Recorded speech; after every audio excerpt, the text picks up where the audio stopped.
President Biden has just 1 week left in office, and the raging wildfires in California have become fodder for political debate. For the political stakes of the moment, we are joined tonight by Tamara Keith of NPR and Andrew Desiderio of Punchbowl News. Amy Walter is away. With a welcome to you both. Tam, as we continue covering these destructive wildfires out west, the state's governor, LA's mayor, they are really fending off attacks from Donald Trump and his allies, namely Elon Musk, who are blaming them for the destruction. Help us understand how this is unfolding and what's at stake if Donald Trump, who this time next week will be president, if he cuts off or withholds federal disaster relief. Yeah, and, to be fair, they are also fending off criticism from residents of their own states. That's right. Who are frustrated with the response. And, they're also, the reality is that these fires moved so fast and so furious. It was like hundreds of simultaneous house fires that they were trying to fight. So there's only so much that can or could be done in that moment. But yeah, the politics broke out immediately. The fires were 0% contained when the politicization of the fires was well underway. The question is, what does that mean for California? It probably does not help California that there is a Republican trifecta in Washington, and California is a blue state, and where this happened in California is a blue part of a blue state. And Trump, in the past, has openly speculated about not helping states that he didn't agree with, or withheld a major disaster declaration in Washington state for an extended period of time back when he was president. He isn't projecting exactly what he would do this time. President Biden has, in some ways, tried to lock it in. We'll see if he succeeds, but he has offered the state of California 100% coverage of recovery efforts from the federal government. Normally, it's a split, like 75-25, and President Biden has come out and said it's 100% for 180 days. He's not going to be president for 180 days. Well, here's how Governor Newsom responded to the political attacks from Donald Trump while speaking to Meet the Press yesterday. I called for him to come out, take a look for himself. We want to do it in the spirit of an open hand, not a closed fist. He's the president-elect. I respect the office. We have a president of the United States that within 36 hours provided a major disaster declaration over a text. We had support from the president of the United States, Joe Biden, with 100% reimbursement, all the resources you could hope for or imagine, constant communication. I'd like to extend that to the president-elect. And we learned today that Mr. Trump reportedly plans to visit California soon. Andrew, from your perch on the Hill, it appears congressional Republicans are trying to, or at least they say they want to, condition some of this aid. Tell me about that. Yeah, look, Speaker Mike Johnson has said that that's a possibility. He also floated the idea, for what it's worth, of attaching it to a raising of the debt ceiling, which I'll just plant the marker right now, is highly unlikely. That will not work. It will not happen. That is not the vehicle for it, in other words.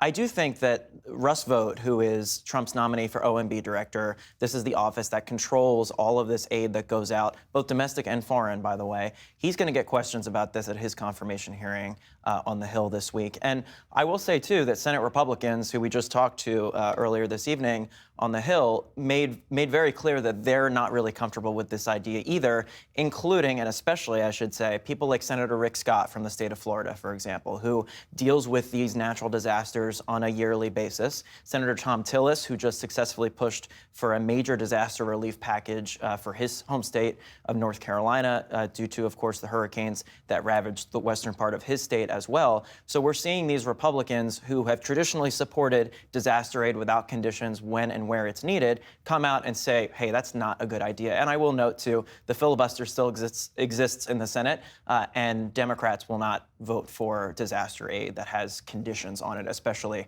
in the manner in which some congressional Republicans and President Trump might be suggesting. And at the very least, that would be precedent setting. Yes. Well, let's talk about President Biden's farewell this week. He has 2 speeches planned. One he delivered today about his foreign policy achievements as he sees them. Another Wednesday night from the Oval Office.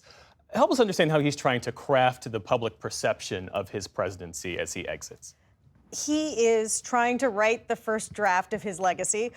Obviously, a lot of other people are writing first drafts of his legacy as well, and they aren't exactly as rosy as he describes it. But he today said that America has more friends now than it did when he left. He talked about what he wants Donald Trump to continue of his policies. There's probably likely going to be a very strong break from many of Biden's policies, like on climate, for instance, and AI, things that Biden name-checked today. The speech Wednesday in the Oval Office, it really is sort of this formal, traditional farewell address. However, Biden also, just a couple of days ago, was asked if he's going to go quietly into the night or whether he's going to speak out against Trump or speak out in his post-presidency. And he's like, I'm not going to be quiet. We'll see. We'll see what the appetite is for commentary from President Biden once he's no longer in the Oval Office. But he is trying to cement his legacy to say that America is already great, that it doesn't need to be made great again. I know you're paying close attention to the dozen or so confirmation hearings that are set to happen starting this week for Mr. Trump's cabinet nominees. Senator John Cornyn jokingly referred to this as a train wreck of confirmation hearings, given that they're just coming back to back. We were reporting earlier, Laura Barron-Lopez did on the Hegseth confirmation hearing in particular. What will you be watching for? Look, this is a nomination that Republicans think is safe at this point, but that Democrats are using tomorrow's confirmation hearing to advance a narrative about him so that they can say this person is unqualified, he's unfit. They're going to bring up the allegations of sexual and financial misconduct. They've got a lot of women on that committee in particular who have been outspoken about this. For example, Senator Mazie Hirono from Hawaii, Senator Elizabeth Warren from Massachusetts, Senator Tammy Duckworth from Illinois, who herself was injured in combat. Democrats feel like they have the right message on this and the right people to deliver that message. Whether it's going to make a difference at this point is unclear, but they think that tomorrow is one of those rare confirmation hearings that could actually matter, where the responses from Pete Hegseth and in turn from Republicans both on and off the committee could actually make a difference in terms of his confirmation prospects. I will note that Republicans on the Armed Services Committee have already noticed a vote for a committee vote on his nomination for next Monday, which is Inauguration Day, at around 5 p.m. It'll be members only, limited staff allowed in the room.